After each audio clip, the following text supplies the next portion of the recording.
Hello, my name is Terry Davis Merchant, and I'm the Program Director for Housing and Homelessness Grant Making at Trinity Church Wall Street Philanthropies.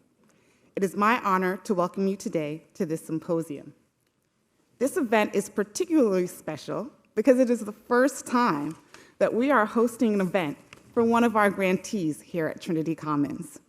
We welcome New Destiny, its leaders and staff, and the many of you who are here today and are here virtually. Welcome to Trinity Commons. Trinity Church Wall Street Philanthropies is Trinity Church Wall Street's grant-making arm.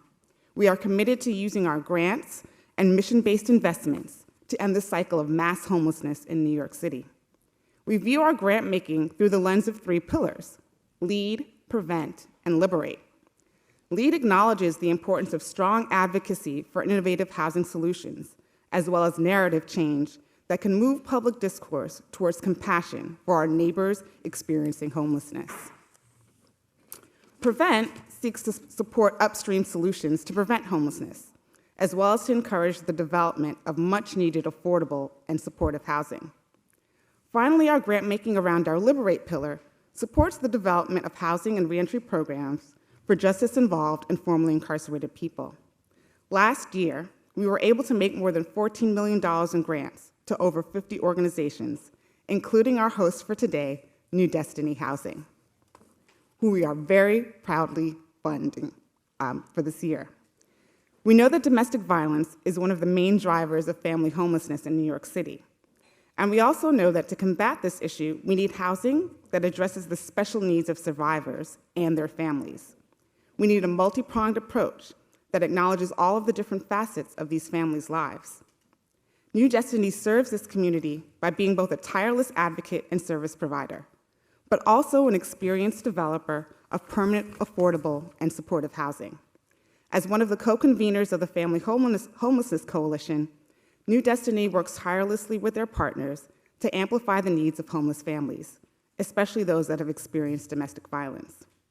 We appreciate their continued work in this space and are happy that we can help facilitate the symposium. And so again, I want to thank you and welcome everyone, and I'll pass it on to Nicole Branca, Executive Director of New Destiny. Thank you and welcome again.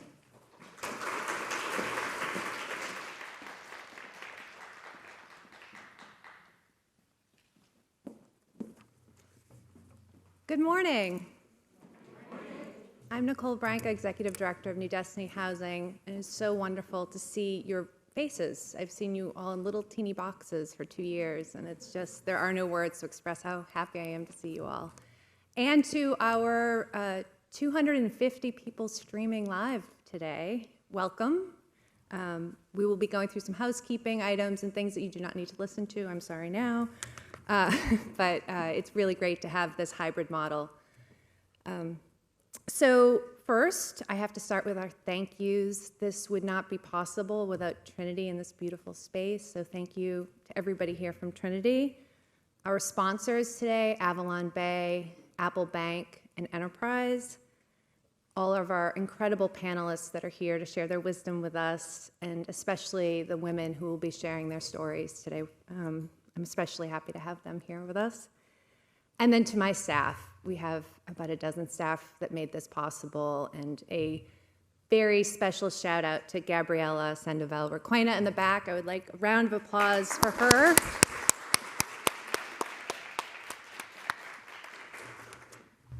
And now the housekeeping. You all seem to be in compliance. Thank you. We are supposed to keep our masks on unless you are speaking or drinking coffee, water, or tea. Trinity has very generously bought lunch for all of us, so at the very end of the day at 1 o'clock, there will be boxed lunches available. So we know you'll all be hungry by then, so thank you, Trinity. And maybe most importantly, the bathrooms. They are through that door over there, but we ask that you do not go through that door while the presentations are going. If you go through the back door down the hall, you'll find the bathrooms over there. So New Destiny, many of you know who we are, but I will spend a minute talking about us, especially as it relates to today. Our mission is to end the cycle of violence and homelessness for DV survivors through permanent, affordable, safe housing and services. Very straightforward. We have 7 supportive housing buildings that we've been building since the mid-90s. We have 2 that we're co-developing right now, that is renting up right now as we speak. And in all 9 of these buildings, our fabulous family support program support team does the services on site. And while we've been building since the mid-90s, we realized at some point, maybe 8 or 9 years ago, that we were not going to build our way out of this crisis. And so we created this Housing Link team that helps survivors find housing in the community. And we will also be talking about that model today. That has become our, which is more commonly known as our HUD Rapid Rehousing Program. And then more recently, we've hired an enormous team to help use the emergency housing vouchers from Washington. And then our last department at New Destiny is our advocacy team, a small but mighty team of 2 people, both in the back. And that's why we're here today. We're trying to create more attention to this issue and fight for more resources, and then do more technical assistance and training, because we want competition. We're desperate for competition. We want more people building houses like ours. So thank you to all of you and all of you who are joining us live. We hope that you'll do what we're doing and help us end this crisis. So we decided to host this symposium, well, a year ago, and then had to press pause a couple times. But we did so because we want to bring attention to this, but also because we feel like the tide is turning. The domestic violence community is realizing that this isn't just about building a safe emergency response system. It really is about creating permanent housing. And we've invited some guests from around the country to come share what they're doing in their community, plus an upstate provider, which we're very happy to have with us today. One caveat, this is a half-day symposium, so there are a lot of really wonderful programs out there on housing for domestic violence survivors around the country, around the state, around the city. We can't possibly talk about all of them today in a half-day symposium, but there's a reason why we call this our inaugural DV Housing Symposium, because this is the start of what we hope to be a very long conversation highlighting best practices. And then lastly, before I start the program, I thought I would set the stage with a few statistics. Some of you who live and breathe domestic violence work will know these statistics, so bear with me. Those of you who don't, I think it's important for us to level set before we get into the program. 1 in 4 women in the United States experience domestic violence. 1 in 7 men do. According to the National Institute of Health, PTSD is experienced by 51 to 75% of women who have been victims of intimate partner violence. This is similar statistics for depression, anxiety, substance use. There's also a growing body of research on traumatic brain injury and domestic violence. If anybody's looking for some reading on the topic, there's a really excellent article in the New York Times this weekend about traumatic brain injury and comparing it to, for domestic violence survivors, comparing it to football players.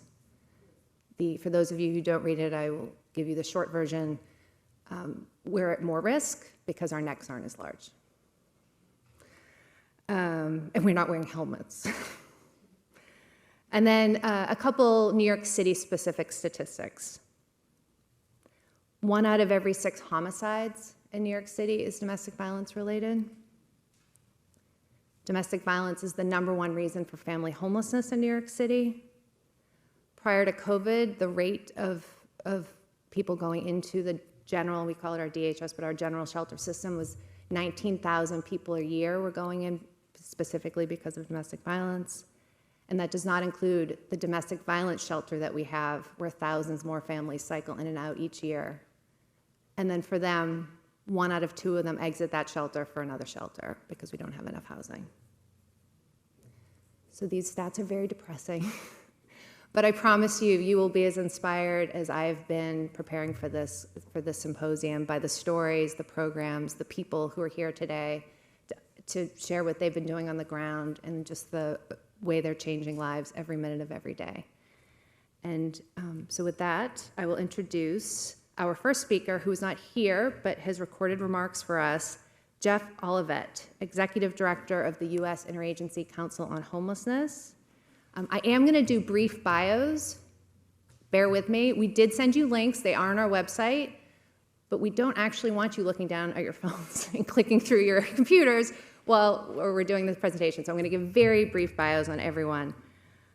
Jeff has worked to prevent and end homelessness for more than 25 years as a street outreach worker, case manager, coalition builder, researcher, and trainer. He's the founder of Joe Counseling Consulting, co-founder of Racial Equity Partners, and served as CEO of C4 Innovations. Throughout his career, he has worked extensively in the areas of homelessness and housing, health and behavioral health, HIV, education, and organizational development. Jeff has been principal investigator on multiple research studies funded by private foundations and the National Institutes of Health. He's deeply committed to social justice, racial equity, gender equality, and inclusion for all. He has a master's degree from Boston College. And with that, we will watch the video.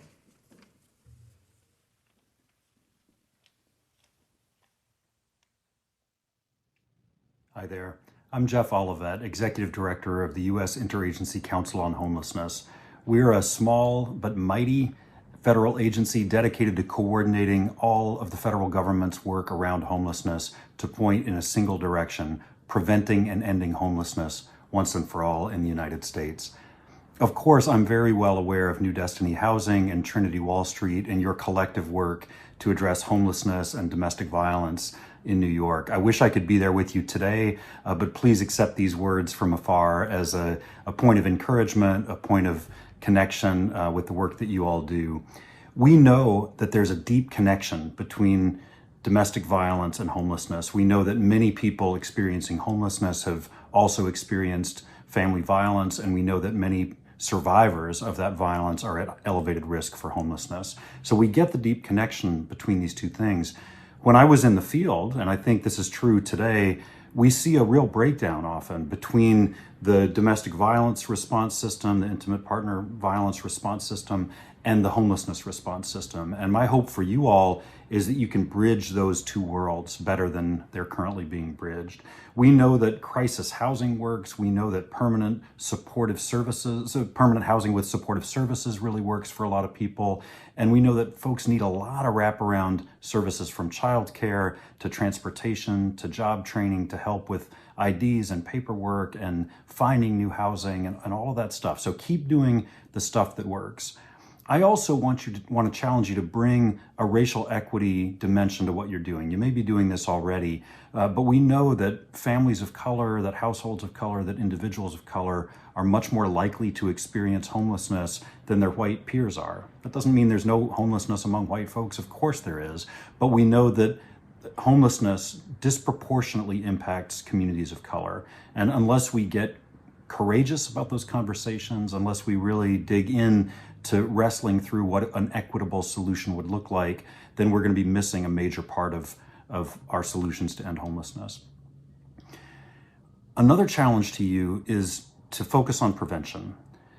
If we don't prevent homelessness from happening in the first place, we're constantly going to be in crisis response mode. And some of that's going to be inevitable, that people have crises, we deal with those, but I challenge you to go upstream and figure out how to best stabilize folks so that they never are at the precipice of homelessness in the first place.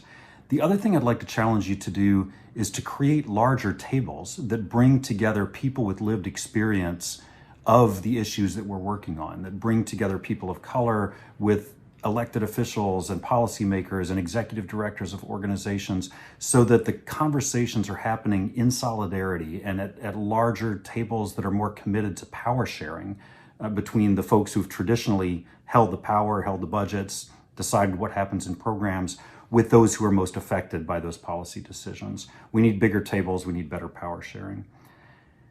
If you're not already connected with one of our regional coordinators, we've got an amazing team at the U.S. Interagency Council that works in communities across the United States. Reach out to us. We can make sure you're connected with the folks who can best support you and connect you to the national work that we're doing. In the meantime, keep up the amazing work that you're doing. Dig in deep. This is a long fight. We're in the work of justice. We're in the work of creating a better, more humane, kinder society where we take care of one another. Thank you again for everything you do. Thank you for taking the time to listen to me today. And again, I wish I could be with you in person. That will happen at some point, and I look forward to that day.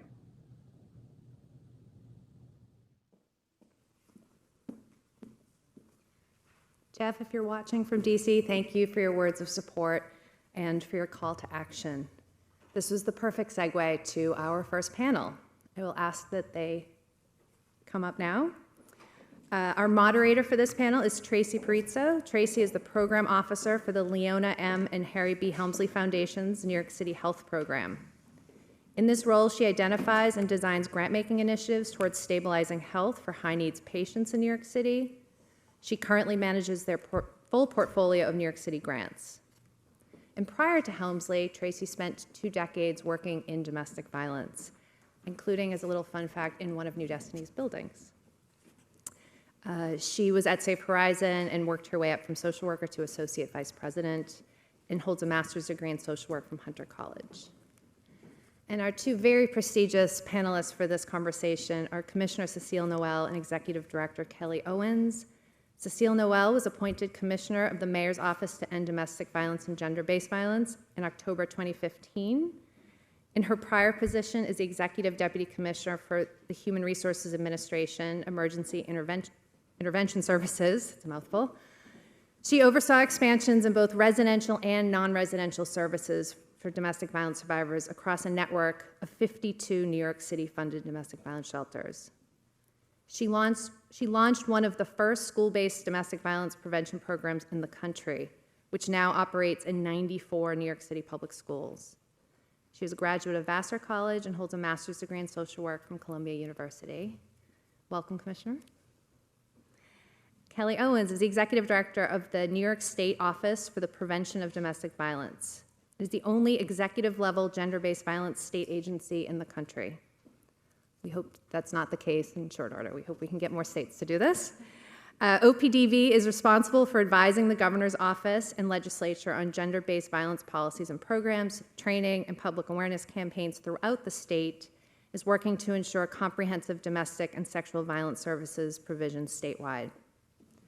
Prior to joining OPDV, Kelli was the Director of Women's Affairs for the Governor's Office and has worked in numerous women's organizations, including YWCA's and Planned Parenthood. Welcome, Kelli. Tracy. Microphone is all open.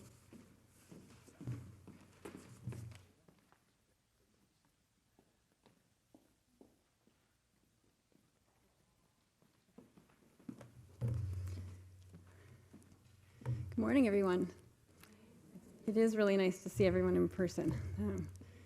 And thank you, Nicole and New Destiny and Trinity Wall Street for hosting this important discussion this morning. And for all you do for domestic violence and homelessness in New York City. It's really an honor to be here with you today. With so much uncertainty in the world right now, overseas and here at home, it's inspiring to look around this room and to know all of you on Zoom have joined in to see the people persisting through very perilous times to dedicate their work and their lives to improving the lives of New Yorkers and domestic violence survivors. Seeing all of you gives me so much hope. I know I don't need to remind people in this room either that homelessness is a health issue. At the Helmsley Charitable Trust, our New York City grant making focuses on stabilizing health for high needs patients.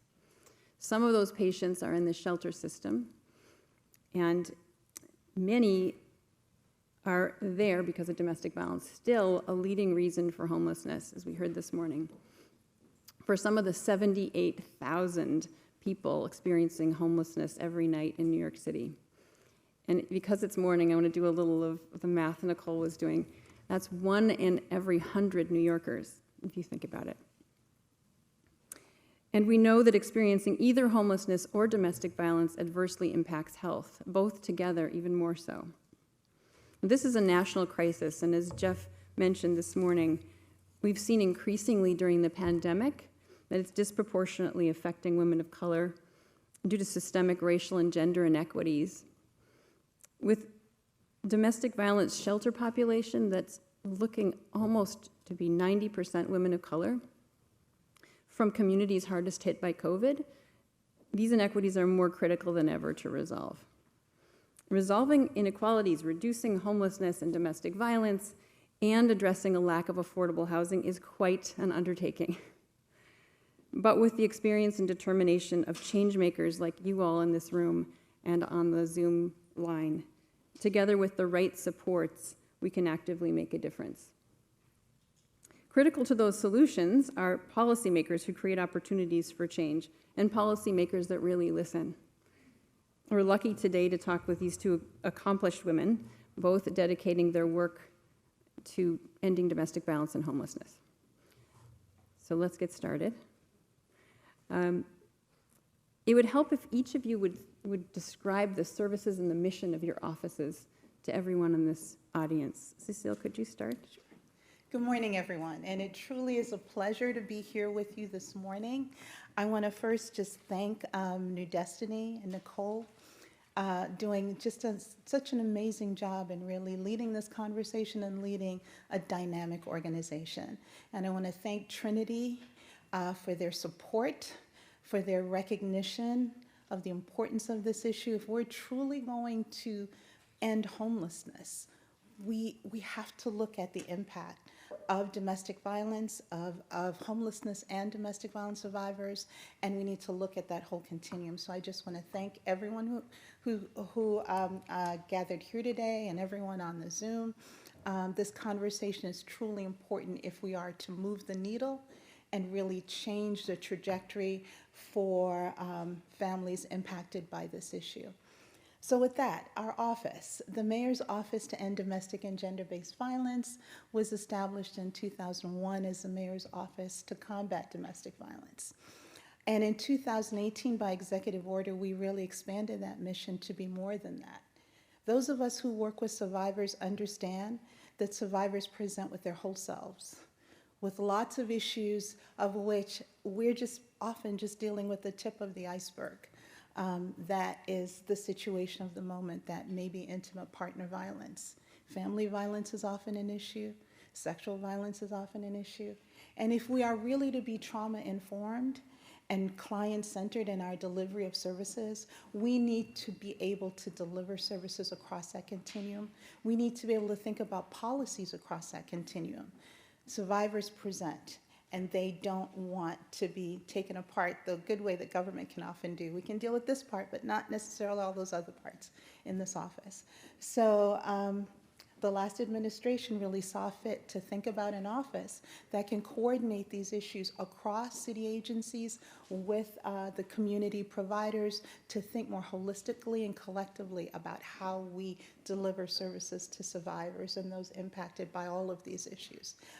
So in addition to our family justice centers and the customer-facing work that we do in those spaces, we also look at legislation and policy. We think about new programming that we need to roll out for survivors. We advocate at every level of city government so that we can be better in our response to survivors. We are the first city in the country to really take this much broader view, much more comprehensive view of gender-based violence and looking at how we as a city can better respond. Wherever you present, wherever a survivor presents, we should have an active way of identifying and connecting that survivor to appropriate resources. And that's what our office is about in a nutshell. Thank you. Hi, everybody. I think you're going to hear a lot of the same things from Cecile and I around what we do. And I want to thank everybody, and I especially want to thank the survivors in the room who are going to share their stories. So the New York City Office for the Prevention of Domestic Violence has been around since the early 90s. Our job is really to lead in the area of domestic violence policy and program in the state of New York. But that doesn't mean that the money sits with us. So the money sits over 6 state agencies, and our job is to really try to coordinate that money in a way that makes sense for providers and survivors of domestic violence. We're trying to do a much better job at doing that with also a survivor-centered, culturally responsive, and trauma-informed lens to our work. It is a battle every day to get all of us to work together, but we try to do that. And I think I'm very hopeful for the future because I think we're all at the right place to say, what does the system need to look like for survivors and their family of domestic violence? And last year, just to kind of round out a little bit, we took over the Enough is Enough program from DOH. It came to OPDV last year. The Enough is Enough program is the campus sexual assault program that the state has. So we took that over last year. So we've really started to round out, like we should, around gender-based violence as an agency. So we're very, very hopeful. We are small but mighty also, and we try to be really big in the room sometimes. So we try to elbow our way into places that we haven't traditionally been. So that's where we're going. Thank you both. I'm hearing a theme of corralling lots of different agencies, and it sounds like all three of you, including Jeff, have that role. Jeff also spoke about prevention this morning. I'm curious, we have 57, I think we're saying 57% of women experiencing homelessness in the US report domestic violence as the leading cause. What resources are in place that this audience may or may not know about to help with prevention for homelessness in the first place for this population? So you want to start? Kelly, start this one. Kelly. I think the resources that are out there are the provider networks, to really get to those provider networks through those hotlines and all of those family justice centers here in New York City, to really get to the resources to help folks understand what their options are, and to really build out a safety plan, but not only a safety plan, but a long-term plan for stable housing. And I think that's really a lens that we're bringing to the work in a much bigger way these days, around how do we stabilize people quicker in housing, so that we know that really leads to better outcomes for families suffering from domestic violence. Mm-hmm. Mm-hmm. Agreed with everything that Kelly said. And as we think about really how we can reach those families, I agree, the getting families into community providers, into family justice centers where they can get resources, understand options, are critically important. But once we know that, it's also critically important to have something to access in place, right? So one of the things I just want to mention, because I think it is so important, actually there are two. The first is the EHV program, which is the first time, the Emergency Housing Voucher Program. And I've been doing this work a long time. It's been over 30 years now. It's the first time that this city has acknowledged that domestic violence survivors need to be able to access housing as a preventative tool. You can always access housing out of shelter, but we've almost failed when we get to shelter. And I know that shelter is needed sometimes, and how we do that, and it's critical to safety. But when you're 3 years in shelter, I don't know if that's the answer that we want for anyone. And so to critically access the ability to connect to housing when it's definitely tied to my safety going forward is amazing. And so to be able to say that this city now, we've been allocated well over 1,100, or received an allocation of over 1,100 vouchers that we can give to folks who are in community, not in shelter, in community, to prevent them going to housing, to ensure that they can access long-term stable housing. And that's really important. And so you're going to hear from Jennifer DeCarli later, who's over there. I'm going to give a huge shout out to Jennifer and her team. It's been just a yeoman's effort to lift this up, because we didn't have the infrastructure to do that. But she's doing it every day, making it happen, connecting families. We've already issued over 173 vouchers, right?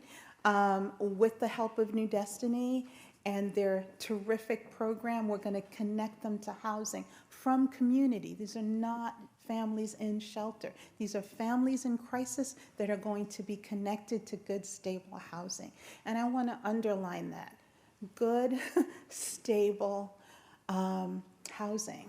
all right? That part of linking is being able to land someplace that's safe, that's not, inadequate and insecure physically in terms of its environment and all of the things that you're dealing with. And so that's our goal in doing this, and we're hugely proud that the city has done this and want to ensure that every survivor out there who can access this right now is doing that. And so that's a wonderful prevention effort that we're leading and moving, and with partners in the community. New Destiny is our partner on this. We're going to make this happen. The other thing that I just want to mention that we're doing that I think we also have to think about is how do we keep survivors safe where they are if we can, right? We are in a city that housing is so tight and it is so difficult that once you leave, it's unlikely you're going to find what you had at the price point that you had, and maybe even in the conditions. So how do we think differently when it's possible and when it's safe to do so, with safety as like the core principle? How can we make that place that you had safe for you and your family if we can do that? So we're launching a program called Home and Safe.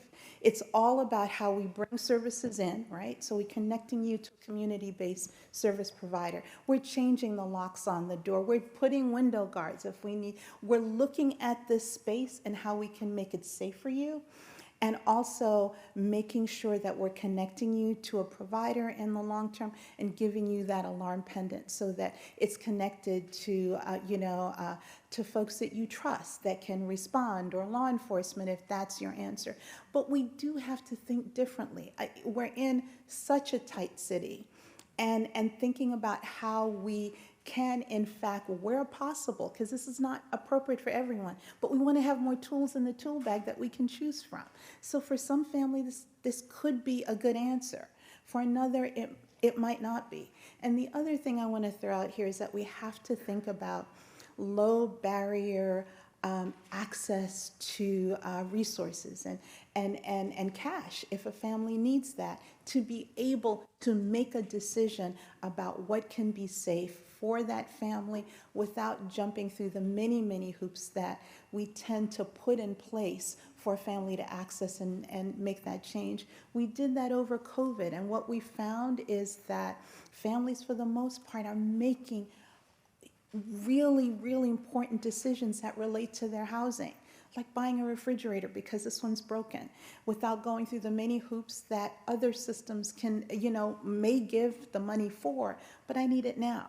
And how can I do that now? And how can I make a different decision about even my children and childcare when I have the resources to do that? So I think we just have to think about that. It can be another location, but it can also be about how we can make this location better and safer for you and your family. Yeah, and I would just add, I think that one of the things that's really important as we do this work is that we're connecting with continuums of care throughout, that's throughout the state, and really explaining to people the underpinnings of homelessness for women is domestic violence, and they have to understand the dynamics of that, and that might not, as Cecile said, fit into the particular box that they want somebody to fit in. Yeah. I want to come back to some of the things that both of you pointed out in a minute. On the other side of, let's say it's shelter, or once housing's achieved, we know affordable housing makes a difference, but there's an awful lot of trauma that's been experienced, right? And so there's often the need for additional services to stay in that housing, to stay safe.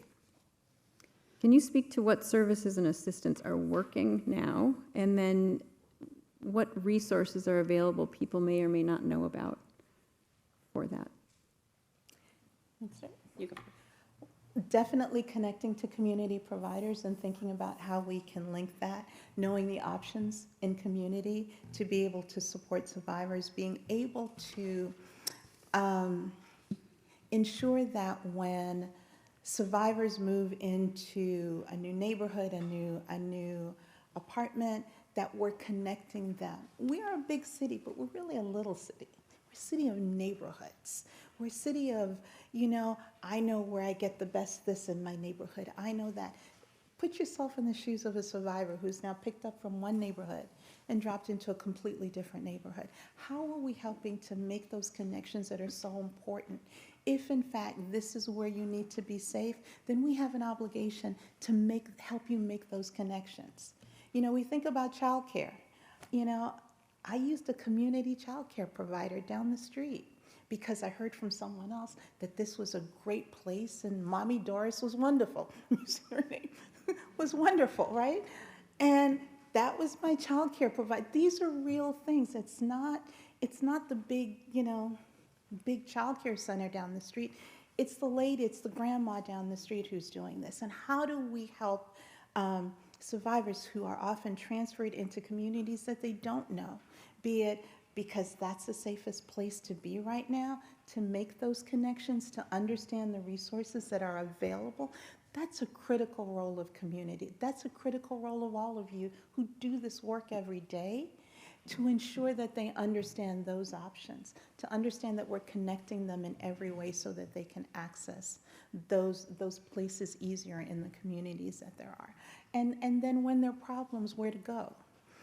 I've always thought that a big piece of new housing is really aftercare. It's post everything. It's keeping the door open to come back when you need our help. Keeping the door open to come back when you've hit a wall around something. And help us and let us help you think about the resources and what you might need to work through that. That's what's so important for families. When they need us, we need to be there. I think we think sometimes, it's always in their lives. No, if they know that we're there and the door's open, they're going to come back and they're going to let us help them through some of the things that they might need help with. So I think one of the most important things that we all need to, as we think about this is what do survivors say they really want? And listen, because I think, we've built a system that is really centered on what we think the survivor wants and needs, and that society thinks they want and need. And most of that is right at this point of the problem where it reaches a level of criminality, it reaches that level of, severe abuse, and our system is really built around that emergency response. And we got to shift that a little. And we have to shift that to think, okay, it's about housing. It's about who, my abuser's mother watches my kids. How do I navigate that system? My insurance is connected to my abuser. What am I going to do? And I think we've built this, I often, and those of you who've heard me say it before, it's the Weasley house, right? Those of you who are Harry Potter fans, we have built a Weasley house. That was really well intended here in New York, right? We started to really kind of think about these things and started to build the system as the money came in the door. And I think that most of that money is really focused on a criminal justice response. Mm-hmm. And we got to shift that investment to be more around survivor-centered, trauma-informed lenses to that work, but not only a trauma-informed lens, but a healing lens, right? We want people to heal so that they're not in shelter for 3 years. And we also want accountability to look different. We want accountability to be open, to be able for somebody who's identifying or their partner's identifying that there needs to be some kind of a level of accountability, even self-accountability, and what that might look like.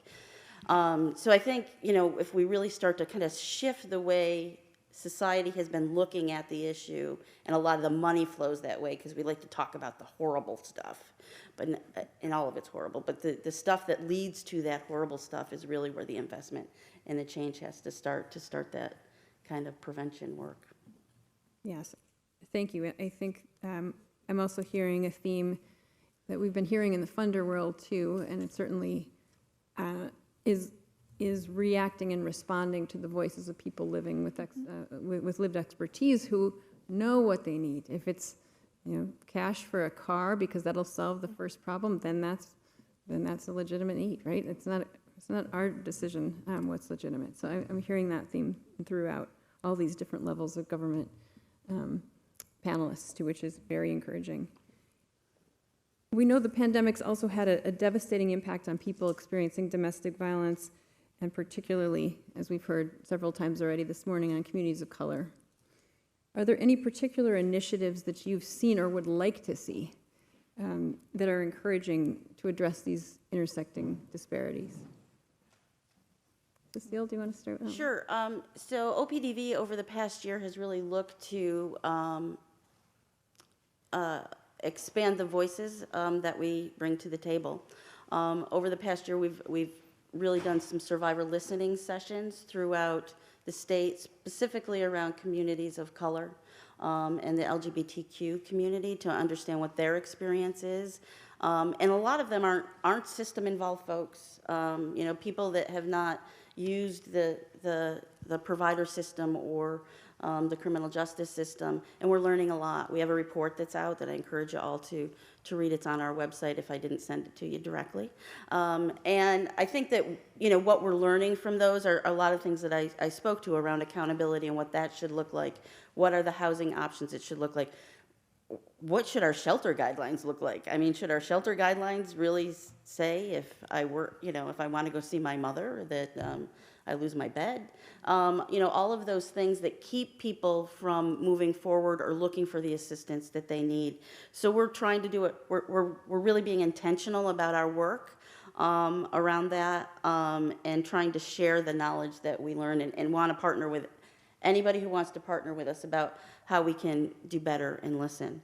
We're trying to do a lot around more flexible funding so that it's hard though, boy, it's hard.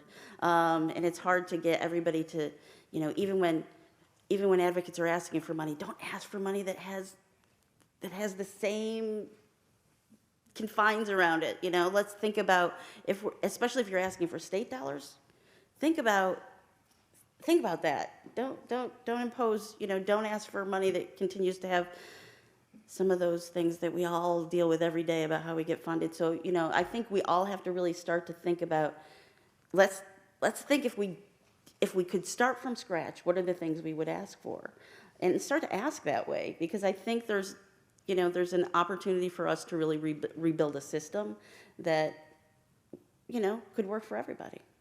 I went on and on, didn't I? Well, no, it was helpful. Let me ask you, who should people ask?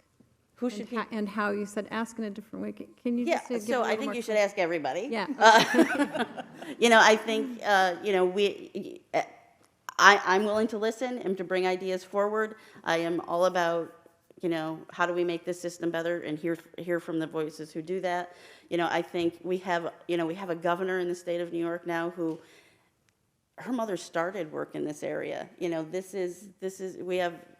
She's ready to hear, but I think we have to be ready to tell her in a way that is transformative. Cecile's here, I think you talk to everybody, and I think the way you talk about it is very, very important. And we are in a place where data is really important. So how do we serve people? What are our expected outcomes? I know we don't like to talk about that, but we really do we have data. We just got to show it. And I think that those are some of the challenges that I have when I'm trying to prove my case is those things around data and if there is a change in it, what will be different. But I think we can get there. I think you're probably right. Cecile, do you have any thoughts on this? So I absolutely agree so much with, I don't want to be repetitive, but it's so true, everything that Kelli has said. And I want to add that, yes, the low barrier access to cash capital is so important, to let individuals make decisions that are good for them.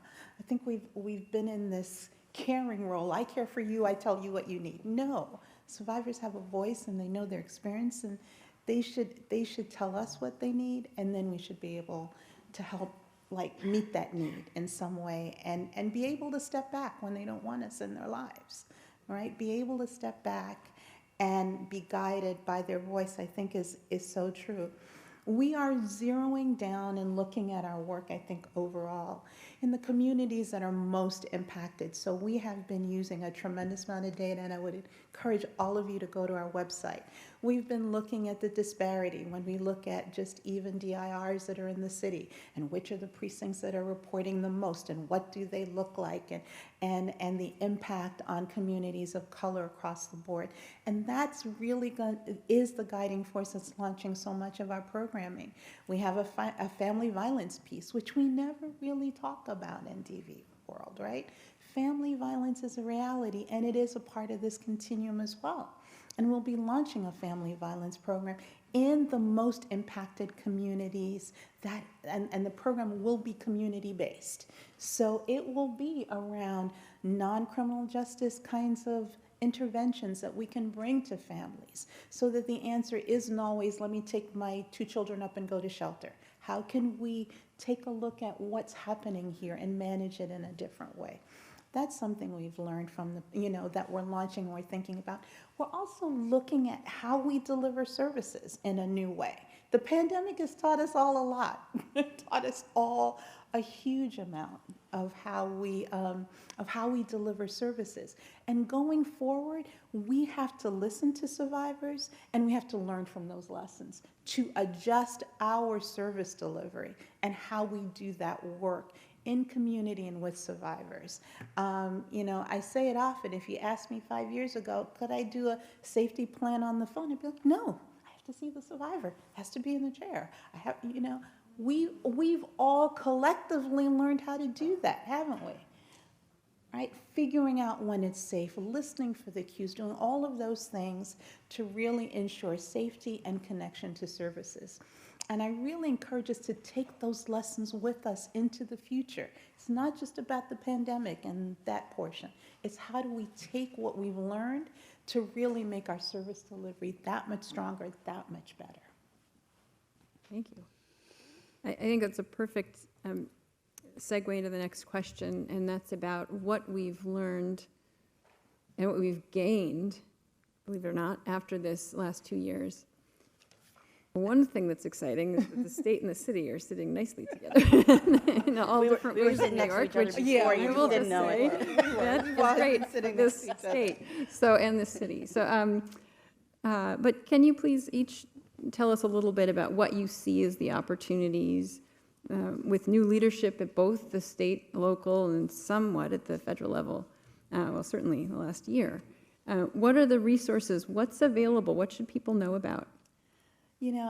We're going to be launching some new programs. Well, let's first start with the coordination, because I think it's a wonderful time to be here, and it's a wonderful time to have a partner in the state like Kelli. It's a wonderful time to think about that. It's a time for us to think about how to best leverage all of the work that we're doing in a way that makes sense for providers on the ground. It's a way to understand, I think, in a better way, the dynamic that is New York State that looks very different upstate than it does downstate. But we're all still one state, right? But very, very different. And manage those complexities in a way that ensures coordination of both dollars and resources and how we think about it, while also recognizing the needs might be different here than they are upstate. And it's okay to maybe have a different solution here than up there, and that's okay. And figuring out how we, in all of this, lift up the voices of survivors. If nothing else, we need to be lifting their voices. We need to understand what's important to take from their experience and how that's informing everything that we're doing. But that partnership here really means, for me, an opportunity to think about how those puzzle pieces can fit better. So we're making that net, or that, we like to call it a safety net, but it's way more than that, right? It's a much bigger canvas that we're creating to really ensure that survivors get what they need and are able to move on. I'm going to get really bureaucratic for a minute. So, one of the things I think that coming out of COVID and through COVID we have struggled with is understanding all that money that was coming in the door, and how do we get it out, and how do we get it out quick? How do we get it into places that it hasn't been before? And, that we've tried to really look at how we're expanding who is eligible for funding, to broaden the table, and to make sure that that we're going deeper into communities. So I think that's something that we've learned we really need to do, because we knew that there were survivors in communities that may not be accessing services in the same way, and we're funding the same, and I know that's not always popular to say, but we're funding some of the same organizations. So how do we broaden that? And how do we broaden that after all this money goes away and keep those people at the table? I think we also learned, to Cecile's point, we can do this work different, and it may not even be as much different as we think, right? When this movement started, we were sitting across from people at their level having those conversations before we all started to build shelters, and we sat and we talked to people about what do they need and how can we help as a friend, when it was kind of a cottage industry, if you will. So I think we're moving back to, mobile advocacy for me is the way it used to be done. So everything old is new again, right?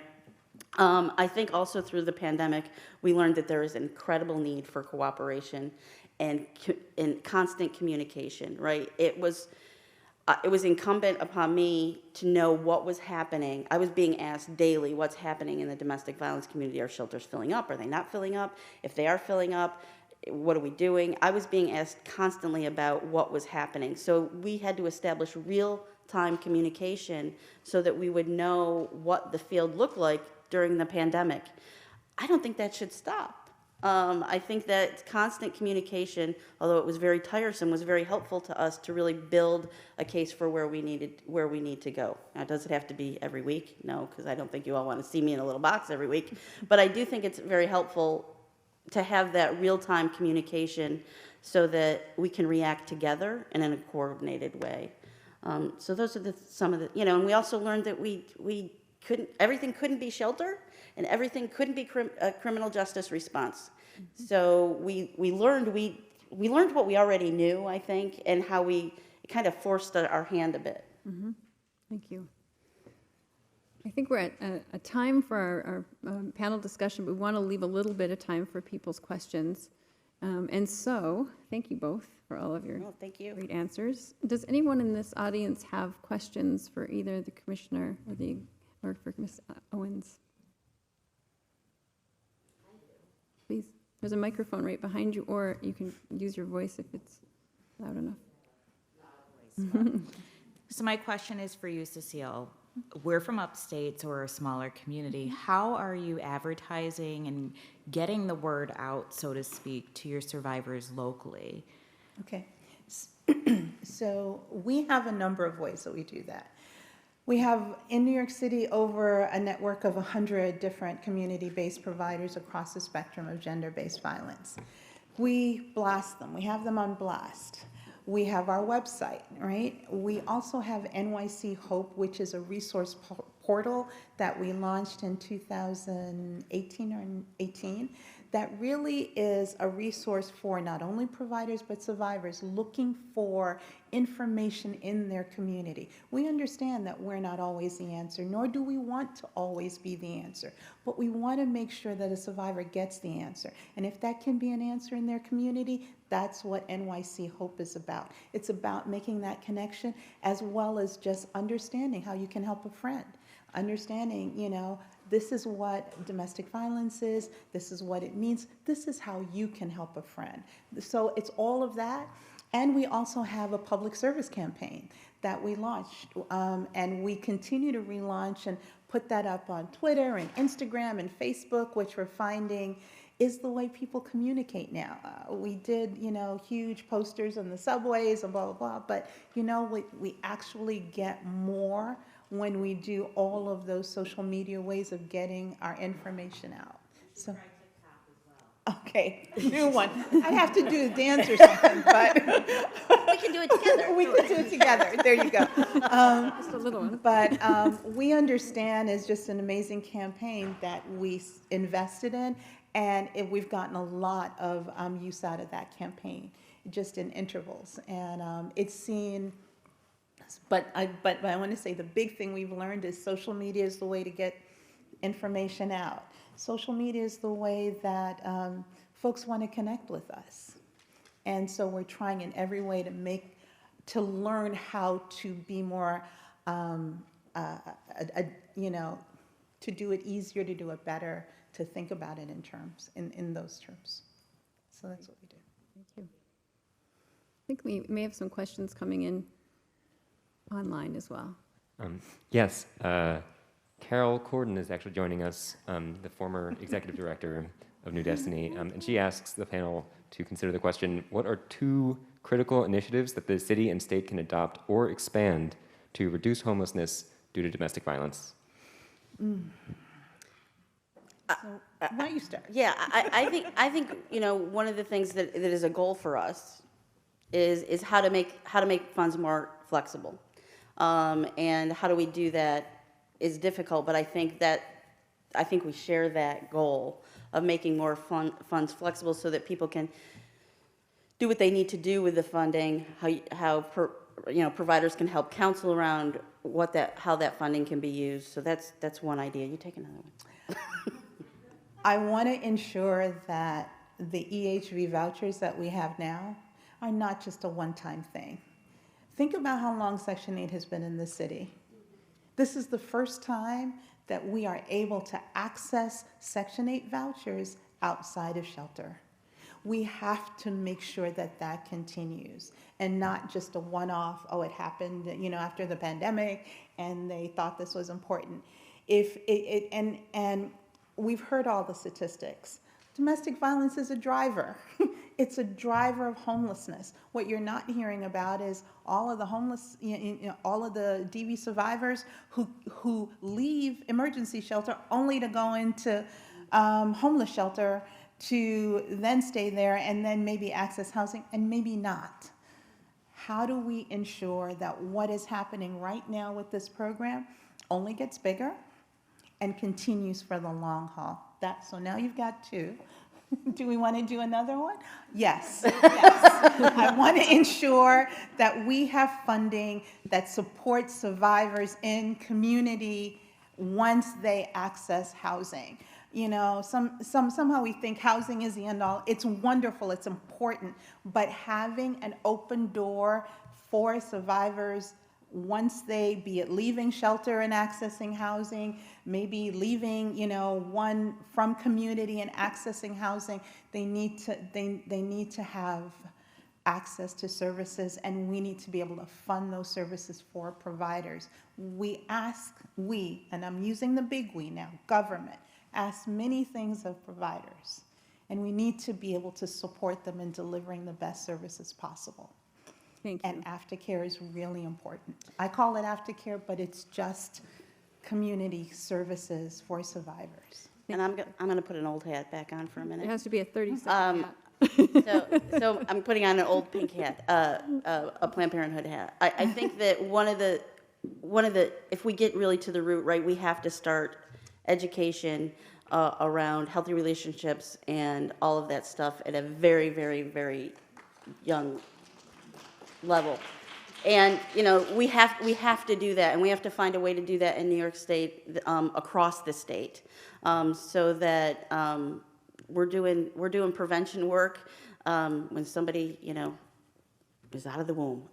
So I'm putting on my old hat, but I'm going to take it off for a minute. Can I give one plug? Well, I'm getting lots of time markers, so do it 10 seconds. 10 seconds. 10 seconds. All right, we've launched a middle school program that's now working with over 100 DOE middle schools doing prevention education. There is also a wonderful toolkit on Parent University and on our website called the ABCs of Healthy Relationships. And it's for K through 5, grades K through 5, for caregivers, for anyone who's working with young children to help build those foundational skills. Empathy, right? Boundaries. How do we talk about that in ways that young children can understand? Because I couldn't agree more. The only way we get ahead of this is prevention. So just a plug for that toolkit. Thank you both very much. We could talk all day, and I'm sure we'll find you at the break to keep this conversation going. Thank you very much for joining us. Thank you.